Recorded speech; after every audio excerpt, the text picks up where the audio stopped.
Roundtable. Whether you and your company are already actively involved with one of the Hiring Our Heroes Fellows programs, or this is a completely new subject for you, welcome and thank you for your time and attention. Before we get started, a few housekeeping rules. Please feel free to ask questions using the Q&A feature. My fabulous friend and MSFB coordinator, Lori McAlexander, is behind the scenes, and she'll help moderate the chat so we can be sure to address all of your questions. We should have time to answer your questions near the end of each section for today's presentation, but Lori can also jump in and interrupt the panel if she feels like something needs to be hit right away. In terms of introductions, I am Allison Chamberlain. I am the Deputy Director of the Military Spouse Fellowship Program at Hiring Our Heroes. Hopefully you've all heard of Hiring Our Heroes, but for those in the room who may not have, we are part of the U.S. Chamber of Commerce Foundation, the nonprofit arm of the U.S. Chamber of Commerce, and our mission is to connect military community with the civilian companies to create economic opportunity and a strong, diversified workforce. We were founded to help bridge the civilian-military divide within the business community, and that's really what we are here to talk about today. So a bit of backstory on how we came to be hosting this event today. One of the many meetings I was attending a few months ago was an MC's event. And if you haven't heard, Hiring Our Heroes has a program called the Military Spouse Economic Empowerment Zones. Basically, MC's fosters collaboration among local stakeholders, both public and private, and they work to identify opportunities and barriers for military spouses seeking meaningful employment. Well, one of the topics being discussed was the need for military spouses to tailor their resumes for the specific role they're applying for. Of course, no argument there. It's part of what we do and coach here at Hiring Our Heroes. However, I was struck that none of the employers were advocating for a different approach to resumes. If you're struggling to find and hire military-connected candidates, maybe there's something you can do on your side. Maybe you can take a step forward and meet the job seekers where they are. So once I decided to host this roundtable, there was no question about who I wanted as panelists. USAA, and even more specifically, Steve and Christy's team, are best in class at recruiting military spouses and our fellows due to their ability to decipher the military spouse resume.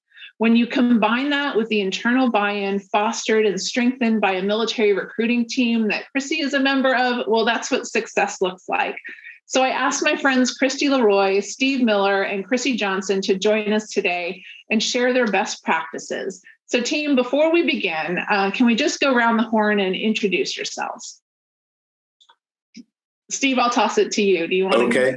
Yeah, certainly. Thank you. And so first of all, thanks everybody for being here, for your interest in the military spouse community, but more importantly, in advance for your investment in that community. Steve Miller, USA, I'm a business process consultant. I work on Christy Leroy's team. We've been invested in this military spouse community for quite a while now, since late 2019 when we started doing fellowships.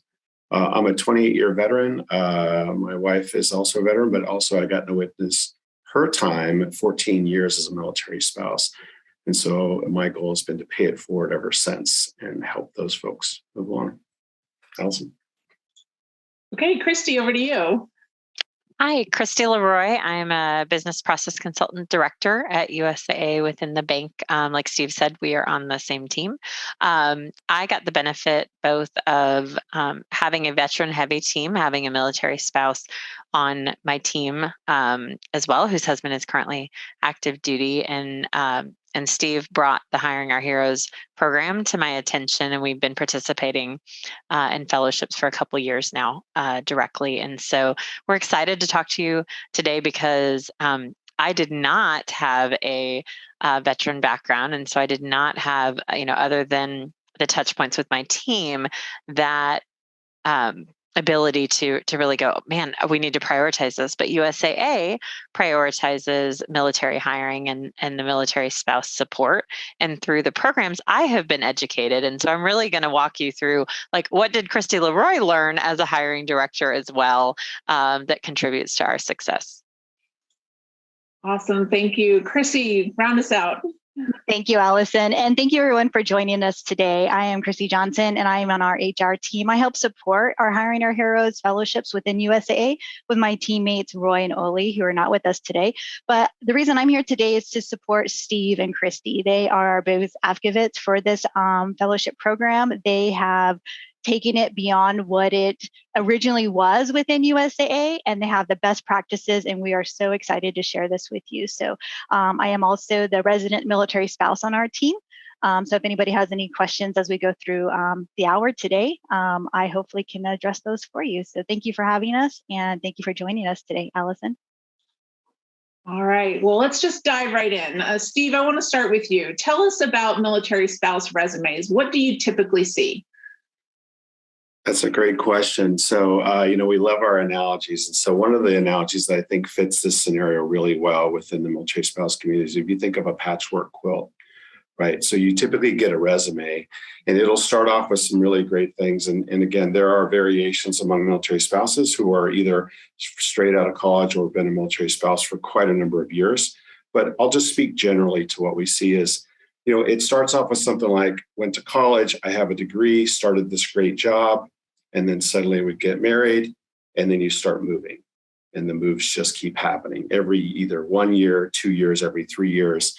And so suddenly it'll go from, hey, I was a data analyst at some great company, and now I'm a nonprofit leader, or now I work in a dentist's office, or now I just stay at home and raise my children. And then the next job after that is something that's completely different, like I'm the PTO president or PTA president at my kid's school. And so you can kind of see this path that starts to wind that sort of lacks continuity, and it doesn't keep them in the same skill sets, right? So the data analyst analogy that I'm using here doesn't follow them along. It doesn't mean that they've lost those skills, but they're not really using them as they go. And so a lot of times you'll get a resume and you're starting to look at this and think, man, I'm not quite sure how to interpret this resume or what skill sets to bring out of it. And more importantly, in a traditional sort of HR type scenario, we're looking for hard skills, right? You're looking for something very specific that you need to fill on your team. And a lot of times, if you get that resume that has either gaps or may appear disjointed or may not just have the continuity that you're looking for in terms of work at that experience level, it might be very difficult to interpret that or see the potential in that resume. And another piece that kind of comes along with this patchwork quilt, and what I have found in talking with many military spouses, including my own wife, is that a lot of times when they're doing that nonprofit work or when they're the PTA president or whatever, and they see it as, I wasn't paid to do that role, I didn't actually have a paying job, they often view it as not worthy, or they don't want to list it on their resume, or more importantly, when you actually get to them one-on-one and talk about it, they tend to speak down a little bit about the experience. Not that it was bad, it's that they have this cloak of, well, I don't really know how that translates to the corporate world, or how do I explain what I did there? And what we have done is we've learned to relook at these resumes, because oftentimes it doesn't really provide a true representation of what they're capable of.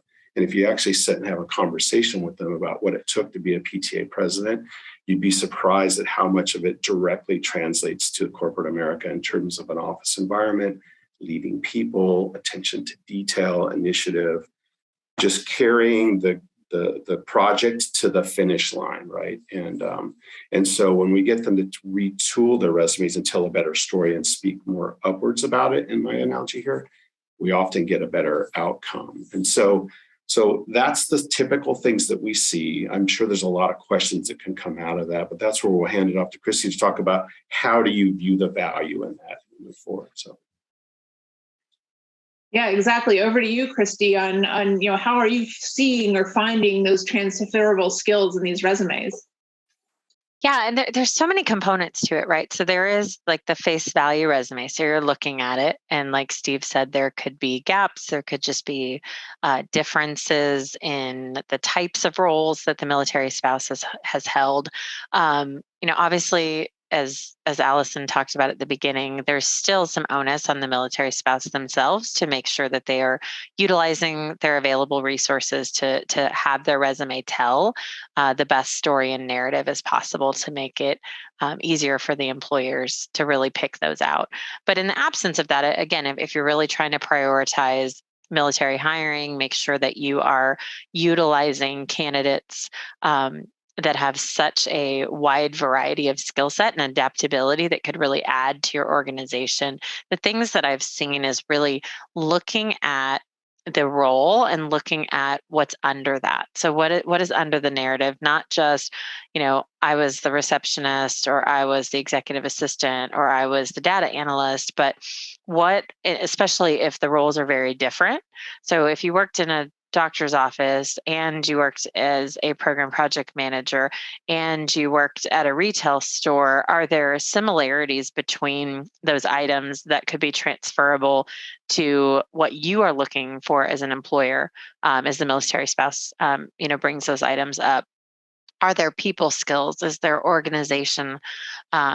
Is there the ability to manage a project? Because program project management, while it has a very, very formal discipline, there's a lot of things that can be done through roles where you're shepherding to an outcome.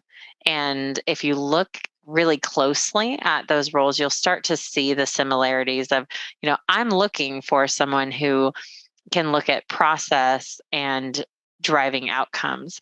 Well, has this person as a military spouse done that in a way in these roles, or is it worth, based on their experience, having the interview and asking more about that and being really open to that? It does not mean that you should hire someone at any point that is not qualified or capable, but it means, are you giving people the opportunity to tell their story and not dismissing based on the fact that, these three roles don't match the exact role that I'm looking for, because you're missing an opportunity to say, man, this person can organize things as the PTA president. They have outcomes, they have deliverables, they've met timeframes, and they did the same thing, keeping an office on track when they worked for 6 months and then they had to move overseas. And so seeing all of that was really eye-opening to me. And I'll do the early plug for Hiring Our Heroes as a program. I know we'll kind of get more to that as this webinar goes on today, but that's the beauty of a program like Hiring Our Heroes, that you don't just have to rely on the resume review or the half-hour interview. You get a chance to evaluate someone based on the resume, based on the interview, and then based on the fellowship program, and what is their fit for your company, and are they really bringing those transferable skills to the table and can help you have success as well. Okay, that's great. Thank you so much. Building on that, Chrissy, how do you reconcile that coming from an HR perspective? When you're looking at the minimum or preferred qualifications of a job, how are you making those connections? And that's a great question, Allison. And it's easy to follow Steve and Christy because what they're saying is point on. And to Christy's point that she just left with is, the candidate can be the perfect candidate, but they still have to meet those minimum qualifications for the job.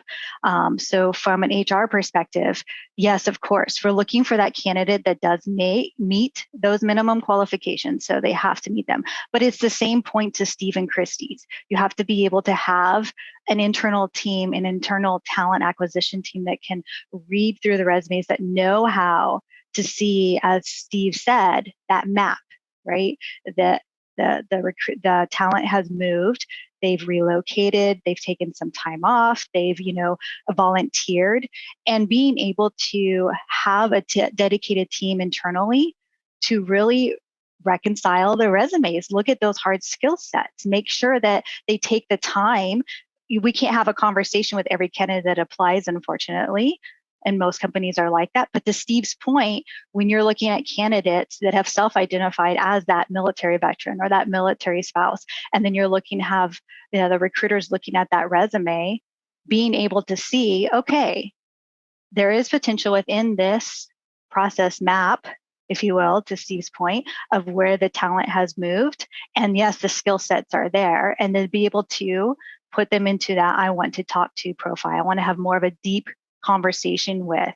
I want to connect with this person. I want to see, have them explain to me that process background that they said that they have immediately on their resume.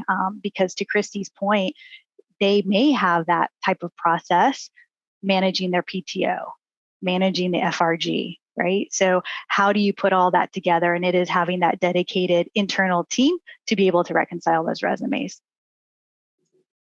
Oh, definitely. And I think one of the things, I think, Steve, you had said it to me, one of our earlier conversations is just talk to them, right? Where they can help you out there.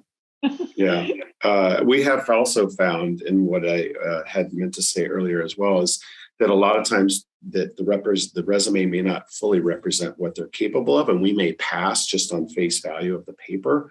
But if it comes along with a recommendation of, look, this person's really capable, they do really great work, or I've seen whatever, that goes a long way for us to pull them into the candidate pool and start that conversation. And Christy and I have realized this quite a few times now, where we actually passed and then they sent back and said, no, really, take a look. And we pull them in the interview and we brought them in on as a fellowship, and they're all doing well. It's amazing.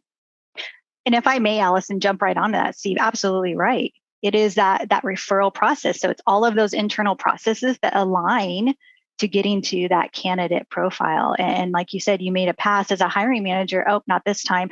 But hey, no, take a look. I am referring Christy. I really want you to look at her resume. It's amazing. And you just have a conversation with her. Have like a 5-minute, virtual coffee, those types of things. Absolutely right, Steve.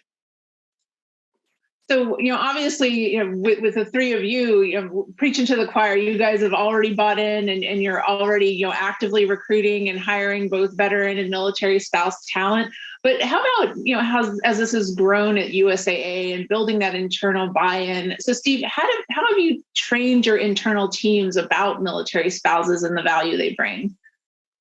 Sure. And, a bit of a loaded question, because when we first got started, we have a lot of motivated people that want to, but they're not quite sure how to, or maybe they're a little bit hesitant at first because they don't want to jump into it and then end up being, not a failure, but not a successful outcome. So some teams will hold back a little bit. And so I think that's where our skill sets come in, is we were willing to jump in early. We were motivated to do a program like this. But to really get training our internal teams, I kind of break it into two buckets, like sort of a direct things you can do and some indirect things. And so a lot of that direct stuff that we either help with or we encourage across our military affairs team at USAA and through talent acquisitions to set up like military acumen training. And that can be on a team level where you do lunch and learns, you set up like a Q&A panel with smaller teams and departments, all the way up to just big roundtables amongst senior leadership teams. And then Chrissy and I will go on what we call our road show, and we'll do a panel with them, with Chrissy and some other folks, to answer senior leader questions on how can they adopt this and encourage their hiring managers to participate. So there's a full array of things that are there, but it takes time to get that momentum. And sometimes you can try to turn on the faucet real fast, and everybody just kind of goes, wow, what's going on? And so it's taken us time to get a lot of momentum, but it's always been positively received. The other one is that I think as much as you can, include a military spouse or a veteran on your interview panels, even if you have to create an extra interview out of it. Maybe your process is 2 interviews and you're done. Maybe create a third one in the middle, like a peer interview, where you consider candidates that maybe you hadn't considered in a military spouse type setting, to just see what skills they bring to the table.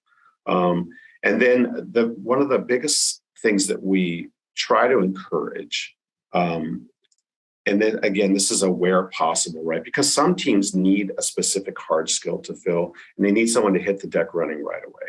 So we respect that. What we're trying to do is, where possible, try to look at candidates that may not have those specific hard skills that you need or that you could train them to, but they demonstrate all of the other things that you need on your team: dynamic ability, complex information, jumping into the unknown, and just being able to make projects either move along or consume complex information and help you solve problems. That is our wish for the program, because I think that's where you'll find, to create a little bit more diversity of thought on your team, but also just outcomes tend to be different. And then some of the indirect ones, our team's really big on social media in terms of LinkedIn type posts, right? And sort of socializing across the community, but other folks in the company. I think we've grown to 38,000 employees now. And so sometimes one way to meet those folks is through social media and getting them to recognize that, hey, our teams in Phoenix and our teams in Dallas and DC are all seeing this and going, wow, we need to consider doing fellowships in all of these locations and bringing them in. And last but not least, local meetups, like in San Antonio, we bring other leaders along with us to those events, and we try to encourage them to meet veterans and military spouses face to face and start their own conversations in just a really informal environment. And it takes us from there. But that organizational buy-in can be a challenge. And so we'll hand that one over to Christy. Yeah, go for it, Christy. I mean, I'll just pile on real quick that, our team at Hiring Our Heroes is always willing to support that acumen training that you were referencing, so any of our program managers are always happy to, jump into lunch and learns and things like that to support those efforts. So just reach out to us and let us know. So Christy, over to you. Yeah. So when you talk about organizational buy-in too, there's a couple different aspects, right? So USAA has a military hiring focus. So you kind of have that top-down approach. However, there are a lot of things that, like Steve referenced, where people may be reluctant to jump in. Like it absolutely, people may support it, but it's the how do I do it particularly?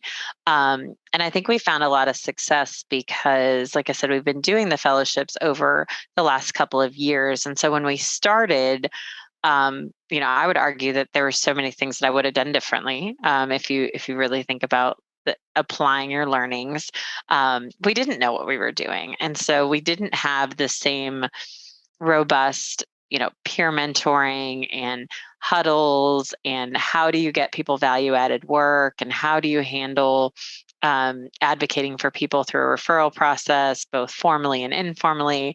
How do you do mock interviews? Like all of those are things that we do now.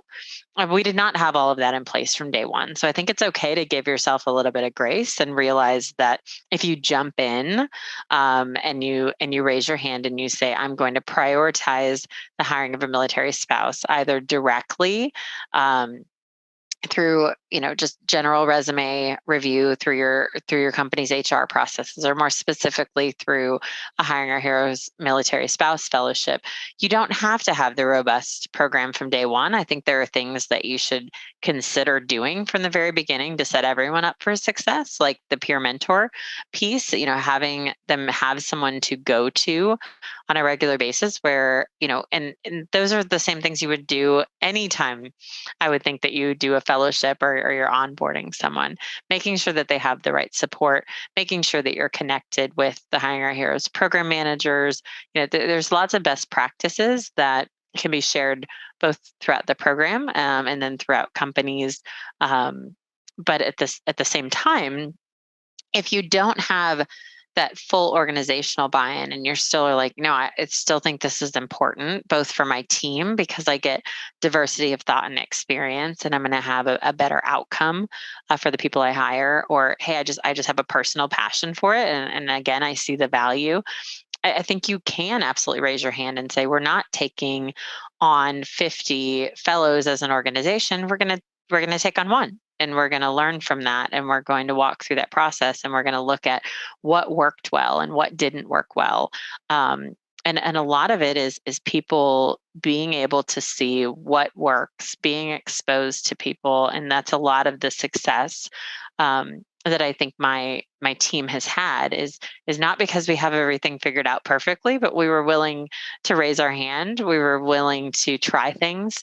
We're really willing to admit when things didn't go well and be like, oh, so sorry, like we're not doing that again.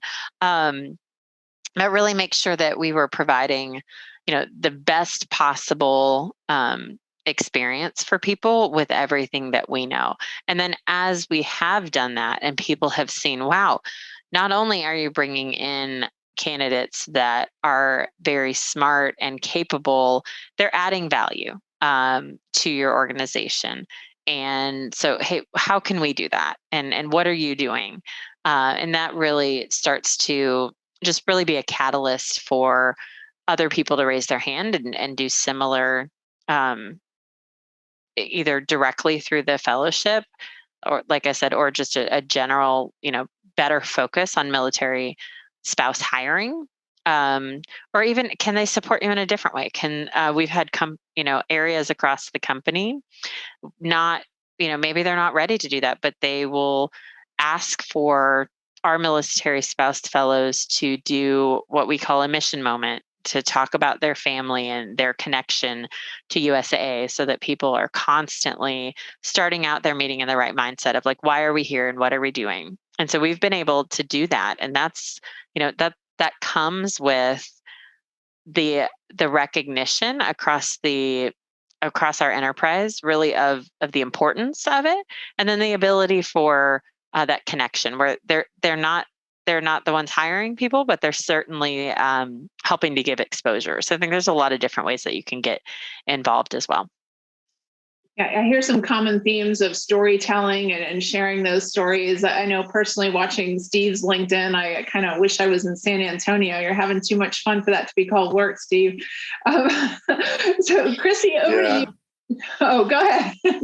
No, I'm laughing with you. Our goal is to, when we have fellows on our team, and we currently have 7, 2 military spouses and 5 corporate fellows, is to put them in the limelight as much as possible and share their successes and gain momentum with them, both in spirit so that they feel good about what they're doing, but also to get noticed and have other folks see them as a success. And on behalf of the program, we want everybody to know that we've found success, and I think you can too.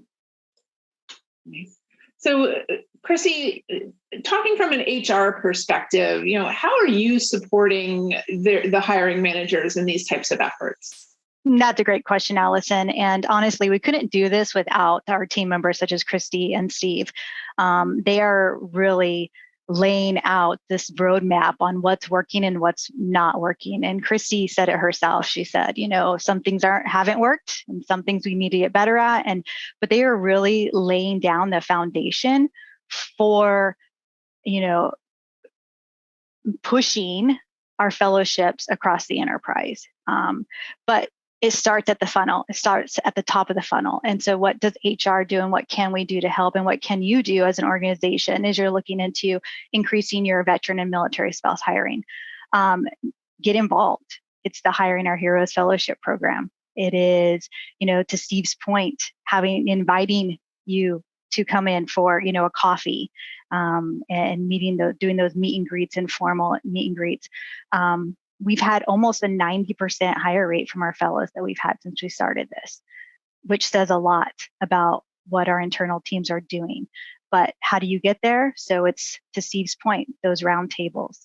It's the road shows. It's taking the initiative and having a dedicated military hiring team, and also to include a dedicated, talent acquisition recruiting team that understands how to decipher those resumes. It's looking at having spouses on panels and veterans on panels. It's not just, inundating the candidates with interview after interview after interview, but it's reaching out to your own team members internally and saying, I have a great candidate for an interview. If you're a veteran or a military spouse, we'd love to include you in the interview process to help, build our team, or whatever that conversation may be internally. That helps. Why? Because the veteran population brings diversity of thought. They just are the most diverse community ever, and that's going to help any organization. But you have to provide those channels also once they get internal. Steve mentioned that as well. Mentorships. Their team does a wonderful job, and I hope Steve and Christy can jump on this a little bit more about how they do this, but they provide mentorships for their fellows or for their veteran community and spousal community. Because once you get into the doors, you need to have that community involvement. We also have a program such as a veteran network that's internal. Anybody can join, but we are encouraging our veteran community and spousal community to join. And it's just an area for them to connect, have virtual coffees, to Steve's point, volunteer, do mission moments, raise their hand. And USA does a great job at including our entire population, 38,000 employees plus, to do events to support our military community. And then again, but going back to that top of the funnel, what can you do? Go to events, join Hiring Our Heroes fellowships. I already mentioned that. Amplify, grow, raise your hand. Those are great places to start. LinkedIn, start making those connections. Recruit military, any of those types of events that are showing out there, just get out there and join them. And then one of the biggest things is that mentorship. We keep going back to that. Veterati does great. It is signing up, putting on there that you are supporting the military community, you want to help regardless, and it is raising your hand. And even if you're not in HR, the veteran or spouse just wants to hear best practices. They just want to have a conversation. What worked for you? What didn't work? What would you recommend I do going forward? And it's just making those connections and making those channels available for your military spouse and veteran community. All right. Well, let me bring in Lori to see what questions that are burning on behalf of our attendees. Lori, what can we answer for our guests? Hi, we have a couple. First, I'm going to start with a question from Christina. She's asking, when you say, going back to looking at the resumes, when you say they must meet the minimum requirements, are those hard and fast? She says she knows that sometimes experience or learning capacity can fill in the gaps and meet most of the minimum requirements, and then fill in desirable requirements that make someone a good candidate. Veterans also run into this. So what are your thoughts on that? So yeah, go ahead, Chrissy. I'll jump from a I was going to say, I think Chrissy does it from HR, and then I'll add a couple comments. So regardless of which company anybody is applying to, you have to minimally meet the requirements to apply to the job. It's just, it is the way it is. You have to minimally meet the minimum requirements to apply.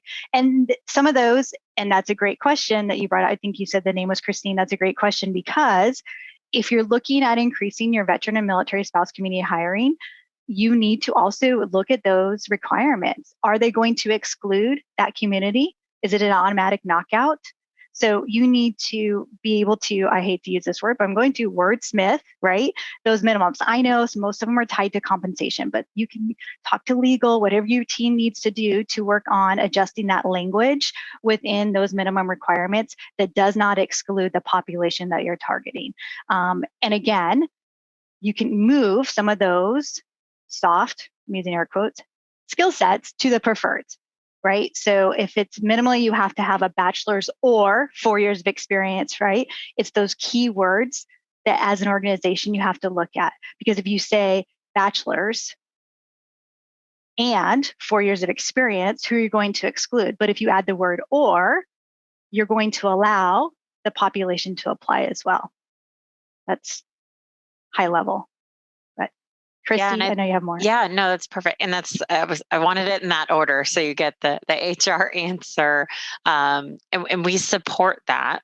We support that with the programs. I think the addition, and I realize that you all are employers and the receivers of the resume, but as you work with people through the fellowships, the military community is a very humble community, both from the veteran perspective and the spouse perspective. And so what I think you'll see sometimes is people sell themselves short on the minimum requirements.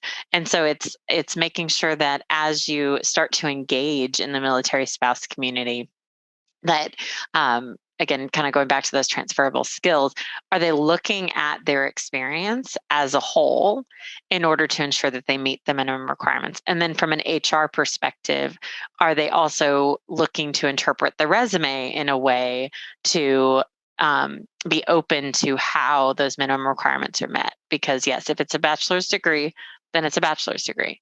If it's 4 years of experience, does it need to be 4 years of paid experience? It doesn't say that. And so it's really looking at how are people meeting the minimums, and I coach that for even my own full-time employees. I'm like, if you read something and it says you need a Series 7 XYZ and you don't have it, then no, you don't meet that requirement. But if it says, do you have 3 years of program project management experience? It does not say you have to have a program project manager title. It means that have you done that? So really look at your work experience. And sometimes people don't have it, but really giving that interpretation where you are being honest and having integrity, but allowing for that experience is really important, because that humility, sometimes people will knock themselves out of the running, or an inexperienced HR, unit that is not used to reviewing those resumes may hold a little bit tighter and faster than they need to as well.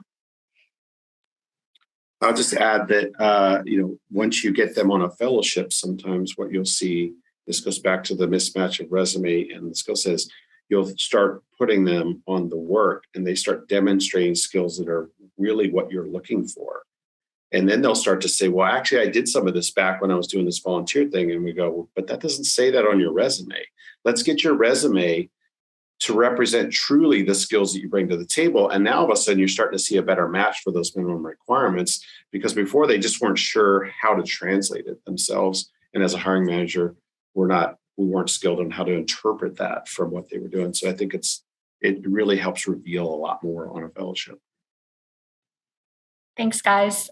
We have a question from Sharon asking a specific question about any specific comments that you guys have for spouses and retirees with disabilities.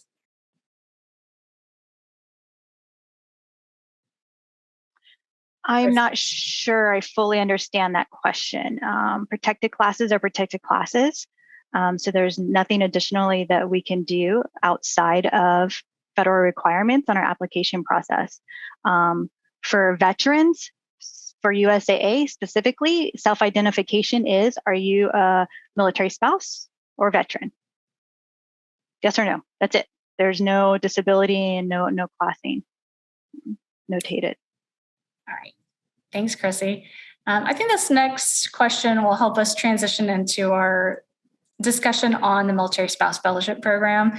Robert's asking, how do you find these wonderful people? He's asking, are you connected into military transition programs? And I think that is a nice segue into the Military Spouse Fellowship Program and how you can find these people.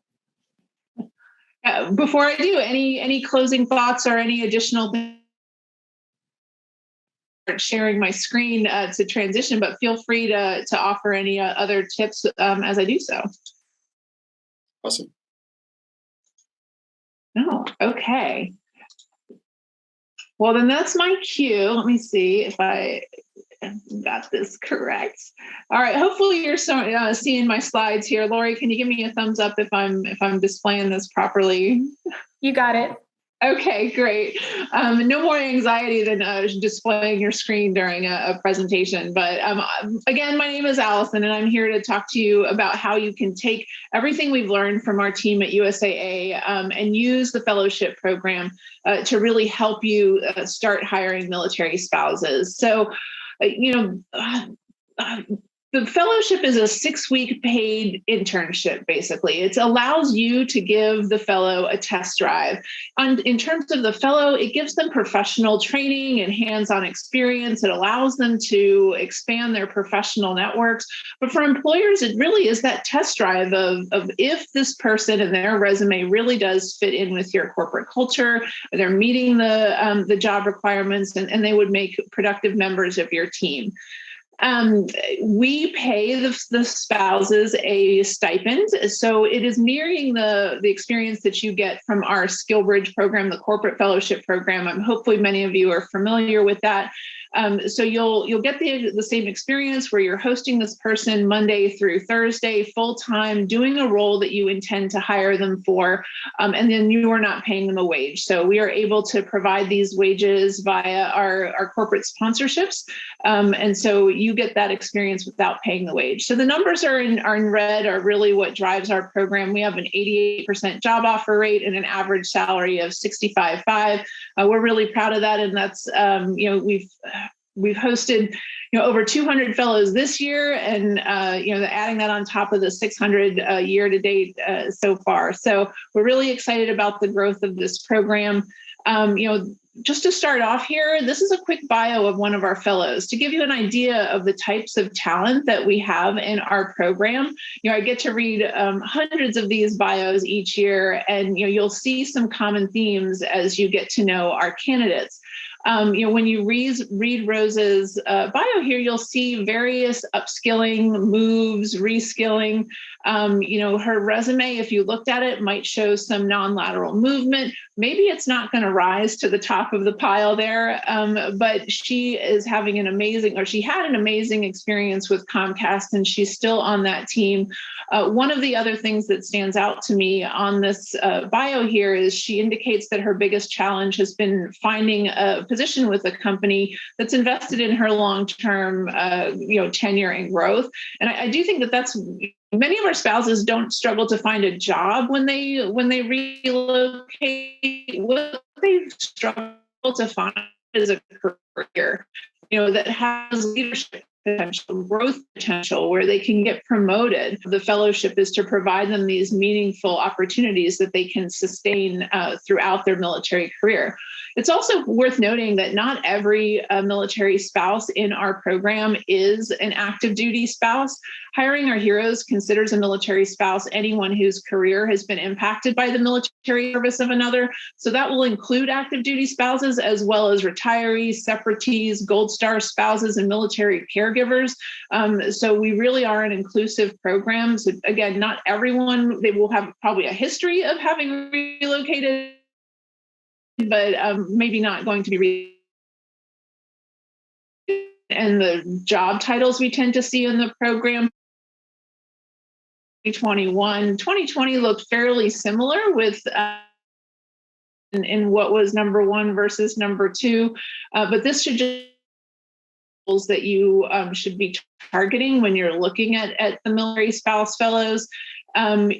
But please know that it is a vast rainbow. We have everything from entry-level spouses with minimum education and work experience, all the way up to those who have advanced degrees and decades of work experience. So this is just, kind of a pulse check and idea of the types of roles we tend to see in our program. In terms of the map of where we're recruiting these spouses, we're currently recruiting spouses out of these 8 program locations. A couple of clarifications. Tampa, we're actually covering the whole of Florida, and our national capital region covers the entire I-95 corridor from Baltimore down to Hampton Roads. So if you are not currently located in one of these 8 dots on the map, you can still participate and host fellows in a virtual environment. And then please know that it's our goal by the end of the year to open these opportunities up to the entire map with an emphasis on remote roles. So we're really excited about that potential by the end of the year. Just a real quick review of the process. Our program managers and our events team are out on the road. They're back on installations. We go to the TAP classes, the welcome briefs. So we're out there recruiting candidates to bring to you. Once they apply to our website, we work very closely with them to help the candidates tailor their resumes, refine their interview skills, and even kind of craft what it is they want to do next, a little bit of career exploration there. Then we prepare a resume release. We send that out the second Tuesday of every month. And that gives employers the opportunity to look at these resumes, connect with the candidates, and I'll fast forward to a match on a fellow and a host company. Fellows then work for their host companies Monday through Thursday full time in a role that company is interested in hiring them for. So Fridays are reserved for our leadership huddles, and no matter which fellows program you are participating in at Hiring Our Heroes, they all include leadership huddles because they're proven effective. Time and time again, our fellows tell us it's the most valuable piece of their fellowship experience. There are 3 basic components of a huddle. First off, it's continued professional development. We'll bring in some of our great partners to provide, some content on job seeking and career readiness, salary negotiation, behavioral interviews, networking, all of those topics. But we lean on our partners like USAA and many others to provide that content for us. The second piece of the huddle is really exposure to industries and companies that the fellows might not be familiar with, just to see how their skills might apply in different settings. And then the last piece is really that networking piece, expanding the professional network, networking with our guest speakers, as well as the fellowship amongst the fellows. That part has really proven very valuable, in a given cohort. If there's, 30 fellows at 20 some, host companies, it just gives them the opportunity to make long lasting relationships that they can take with them throughout their professional career. Looking at timelines, I'm going to start on the number 3 and work my way backwards. If you are familiar with our corporate fellowship program or our Salesforce fellowship program, you know that they are running in cohorts. We have one that starts in January, one that starts in May, and one that starts at the end of August. If that works for you, great, jump in when you're hosting our other programs, fellows. But our military spouses are active job seekers. So it's very unlikely that they are going to wait 3 months to start a fellowship. They are looking for employment right now. So we do offer direct hire and off-cycle fellowships. Basically, whenever we have a match between a candidate and a host company, we can make that fellowship start at any given time. So again, the program managers will send out a resume release on the second Tuesday of every month. You can jump in. If you have a job requisition open that you think would be a great fit for our program, you can reach out to the program managers. And like I said, we can make that fellowship happen on any given Monday. One of the most frequent questions I get is, how do I get involved? What does it require to be a host company at Hire? And I will say it takes 2 things. It takes a role and a plan. First off, the most important piece of this program, it is a hiring program. We are in this for the job offer and the meaningful career at the end. So that is step 1 is to have a defined role that you are planning to hire against with this fellowship. Then the second piece, and I won't read these boxes individually, is just having the team, the mentors, the buddies that can surround that fellow, really give them a meaningful experience, give them meaningful projects that they can work on and contribute and demonstrate their skills, and then give them the opportunity to interview for the position, at the end of the fellowship.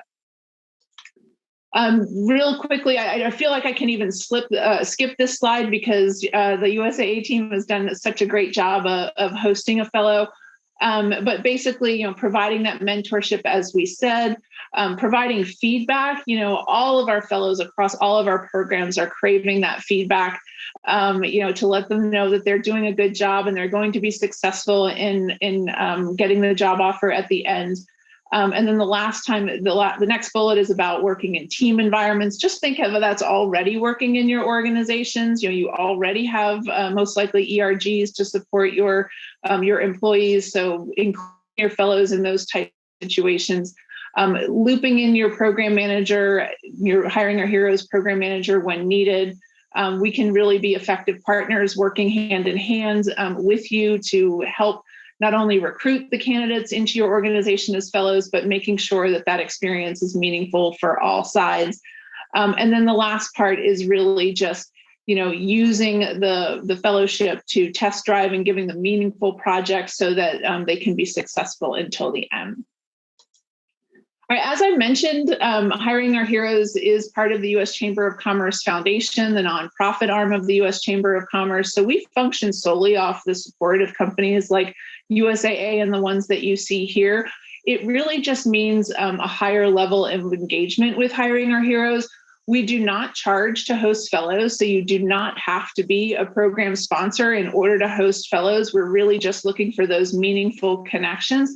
But if you are interested in a higher level of engagement, and working more closely with Hiring Our Heroes and formalizing a partnership, you can reach out to me and I can walk you through what that could look like. But again, a big thanks to everyone on this slide who makes everything from the stipends to our staff possible that we can continue these programs. I mentioned that we do have other fellowship programs. We do have 4 different fellowship programs. So we're talking today about the Military Spouse Fellowship Program, but we also have Career Forward, Salesforce, and the Corporate Fellowship Program. I'm happy to make any introductions to get you spun up on whichever one of these programs would be suited best for you. Career Forward is our newest program that is a 2-part program. candidates go through a learning process for a Google Career Certificate. And when they complete that, they can go through our fellowship or direct hire opportunities. Salesforce is for Salesforce certified professionals. That's been an extremely effective program. So if you are hiring Salesforce, professionals, this would be a great program to jump in on. I know that the demand for these people, this talent set is huge right now. So reach out if we can help you out there. And I'm just going to assume everyone is familiar with our corporate fellowship program. That is our classic SkillBridge program. In terms of eligibility, the Salesforce, Career Forward, they are for the entire military connected community. So it's veterans, military spouses, caregivers, transitioning service members. The corporate fellowship program, that's solely for transitioning service members. So if any of that is of interest, reach out. I'm going to end here on my contact slide. I know I rushed through this pretty big. I wanted to respect your time. I see we only have a few minutes left. Any questions that you have, please reach out to our staff. And I'm going to leave it here while I toss it back to Lori to see if we have had any questions about the fellowship program specifically. None yet. Please go ahead. We've got a couple minutes left, so please go ahead and add your questions into the Q&A box. Okay.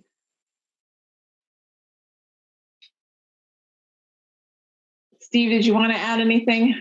Well, the thing that keeps coming up to mind is a little bit more of the how, which I'll just be brief on because we could talk hours about how to run a fellowship. But the key things that I always hear that Christy and I always focus on is you have to give them not just a mentor, but it needs to be more of a peer mentor, someone that they can turn to daily and work with directly. Ask those, whatever they're called, stupid questions, and they're not intimidated, whatever, and they can work with and do the work. And then also, like literally day one or the next day after the firestorm or the first day and getting access to the systems is give them something to do, task them with something small, and then let that seed start growing. And then around week 2 to 3, they're probably owning a lot more of the work. They're probably briefing some of the work and you're putting them in front of other leaders, hopefully, if they've accelerated quickly.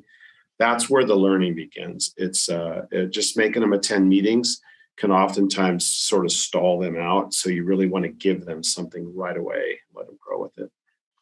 Nice. I was scanning the chat while you were speaking, and it says, "How does a remote fellowship work?" I think one of the pluses that came out of COVID is we're all a little bit more used to working in a virtual workplace, as well as onboarding staff in a virtual environment. I do think it takes some deliberate engagements, like really being intentional about interacting with each other. Chrissy, do you have anything to talk about like onboarding and hosting in a remote environment? From a HR perspective, it is no different than in person. The only difference is behind the scenes technology. We have found with USA specifically, some other companies may be different, so check out your IT department. But how are you going to log in? Are you going to VPN in, or are you going to have a remote laptop sent to you, right? So it's those types of technology, technical issues that you have to work through to make it work. But there is no difference. To your point, Allison, it is, everything is just smooth now, just normal, like a normal day, but staying engaged. But I think from an HR perspective, from the onboarding process is that top technology part. So how are you going to process that talent or that fellow coming in on their first day on Monday? To Steve's point, getting all of their accesses and getting in. So are they going to have a laptop? Are you going to mail them a laptop? Making sure everything is organized beforehand before they get in the door. Christy, I saw that you. Yeah, and how does your team typically work? So are you set up to have a remote employee? Because if you post-COVID don't have those capabilities, which I think is very unlikely at this point, but how does your team typically work? So is your entire team in office all the time and you're trying to bring on somebody remote? I still think it's possible. I think you just have to be deliberate about that and understand the differences. Is your team hybrid, which is actually what my team is? We found a lot of value in the fact that we ended up with people in San Antonio so that we can do a lot of face-to-face items and people can drop by my desk. But we support that balance and that mix. We were open to having remote fellows this time because we have done it the last couple times over COVID. It just worked out that the candidates we selected happened to be in San Antonio, and there's a benefit to that because my team typically operates hybrid, and so that fits with how we're normally doing it. So that's really the only aspect. I don't think you should discount the remote working, but you absolutely need to think about how is your team working, because if you are always in a conference room and you're not set up well to have deliberately thought about the fellow that is on the Zoom screen, then it just may take a little bit of work on the front end to make sure that you're being inclusive and setting that person up for success. Yeah, and we try to be as flexible as we can at hiring our heroes. Like if you're a company and you're located in San Diego and you only want to host fellows in San Diego, then we're just going to give you the San Diego resumes. But if you're in Richmond, Virginia, and you want to host fellows and it doesn't matter where they are, we'll give you the whole list, right? So it's whatever's going to work for you. You can host, virtually on location. We're just sourcing the candidates as of today from those 8 locations. But like I said, hopefully that can expand. We are almost out of time. Team, do we have any closing thoughts? All right. It's worth the investment. So absolutely, truthfully, and we've had success stories during COVID, fully remote, where we've had military spouses in Seattle serve on our team and then get hired into the company. Tennessee, DC, so it's possible.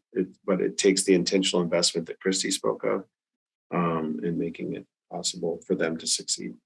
And while all 3 of us are here representing USA because we work together and this is the program, we support the program as a whole. So if you have questions, I know that we are very open to LinkedIn connections and messages and just sharing our best practices that we can. Obviously, we need to make sure that we are keeping our own company propriety, but just those general best practices and support. The military community really wins when we work together to make sure that people end up in the best spot possible. And that's absolutely it, Christy. It is supporting our military community. It's just the right thing to do and to support them. And whatever, those that are listening need, proprietary, whatever, but we are here to help you as well. We're going to give you what didn't work just as well as what did work, because, what makes you successful is going to help our community in general. So just reach out to us. We're willing to have those connections and make those conversations. Well, wonderful. And that is where we will end it. Thank you so much, everyone, for your time and attention today. Thank you to the team at USAA, not only for today, but for your partnership with Hiring Our Heroes. Congratulations on your 100 years. Again, everyone, thank you for attending. The best way to get in contact with any of us is to reach out to myself or Lori. I believe our contact has been shared a couple times in the chat. Thank you so much, everyone, for your time today. Thank you. Thanks, everyone.